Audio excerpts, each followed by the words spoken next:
Très bien, c'est quand vous voulez. Donc je veux prendre votre nom, votre prénom et comment on vous présente. Donc je suis Yannick Rousselet, ROU2SELET, en charge de la campagne nucléaire pour Greenpeace France.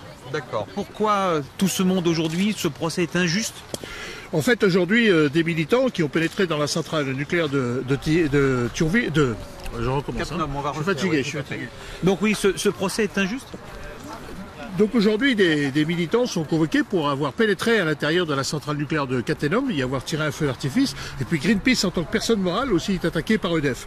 Nous, ce qu'on dit, c'est qu'aujourd'hui, c'est EDF qui devrait être dans le box des accusés. C'est clairement EDF qui, aujourd'hui, fait preuve d'irresponsabilité par rapport à la sécurité de ces centrales nucléaires. En particulier, les fameuses piscines d'entreposage des combustibles irradiés qui ont été l'objet de la manifestation qui avait eu lieu le 12 octobre l'année dernière.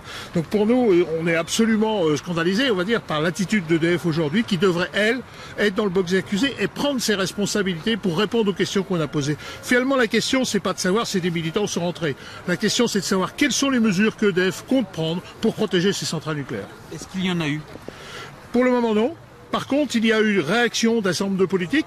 Vous savez probablement qu'il y a une commission d'enquête qui a été mise en place par la représentativité nationale. Donc il y a des députés aujourd'hui qui font des auditions sur ces questions de sûreté et de sécurité. Il y a le Haut Comité sur la transparence et la sécurité nucléaire qui s'est saisi du dossier lui aussi. Donc nous espérons qu'enfin, les questions de sécurité nucléaire vont être enfin traitées en France, ce qui n'est pas le cas aujourd'hui. Rappelons que ces centrales nucléaires, elles ont été faites à une époque dans laquelle personne ne pensait à ces actes de malveillance. Alors, un certain nombre de règles ont été imposées en termes de sûreté, mais lorsqu'on parle de sécurité, donc des actes de malveillance, clairement, nos centrales ne sont pas protégées. Parfait.